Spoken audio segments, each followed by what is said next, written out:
Here we have the molecule melatonin. I don't know if anybody's ever taken that for sleep, but let's look at the functional groups that are in here. Okay, so here we have this one. This is an oxygen in the middle of the chain. So this is going to be an ether. Here we have a nitrogen, and there's just carbon and hydrogen around it.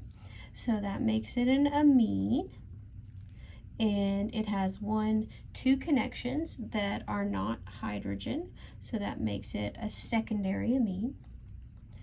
This right here is a double bond, so it's an alkene. Now, I don't know what you may have noticed first, if you notice the nitrogen or the carbonyl group, but they are right next to each other.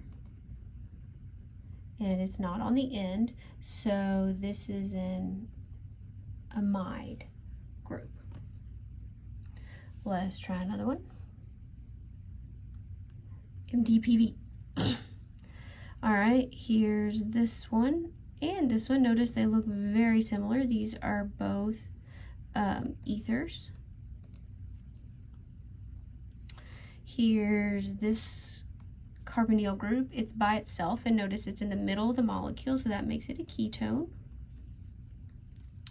This right here, this is an amine because it's just a nitrogen by itself, and it has 1, 2, 3 connections, so it would be a tertiary amine.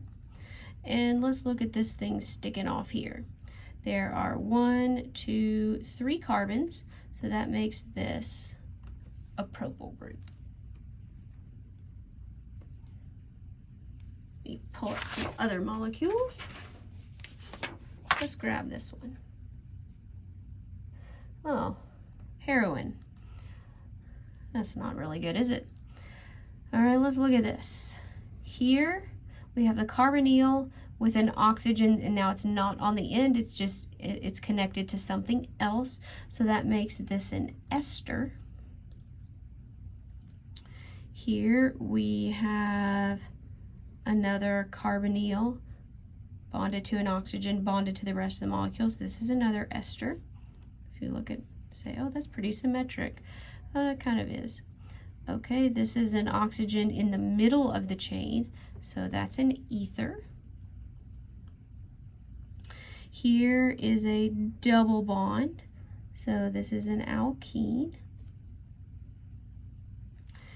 Here is a nitrogen by itself, so this is an amine, and there are 1, 2, 3 connections, tertiary amine. 1, 2, 3, 4, 5, 6-membered ring, so this is going to be a cyclohexane. I think I got just about everything in that one. Okay, let's find another one. I got a few more. Well, let's look at this one. Okay, so here, this is a carbonyl group, and notice it's on the very end, so that makes it an aldehyde. And then we also have a triple bond, so this is an alkyne. A little bit simpler molecule here, still important.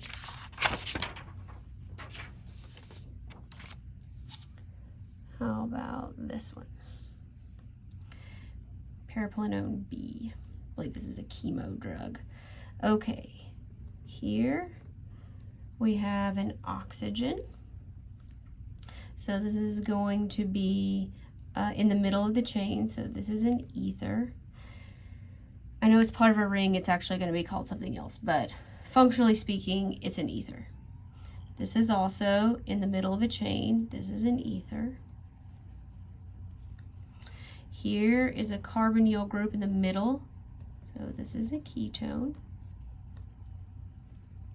So yes, if you're watching this and you haven't seen my previous videos and you want to call this an epoxide, that is the most correct. But based on what we have learned to identify so far, it's an ether. Okay. Here's a double bond. This is an alkene. Here's another double bond. This is also an alkene. And here we have something sticking off. This is a 1, 2, 3 carbon group, and it's very symmetrical and very pretty. So this is an isopropyl.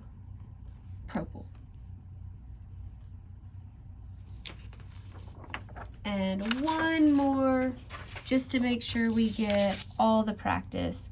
Acetaminophen, paracetamol, Tylenol, take your pick. Okay, so here we have this double bond O with a nitrogen. So this is an amide, which you may have found the amino. Okay. And here, this is an alcohol. Okay, hopefully you feel a little bit better about identifying functional groups.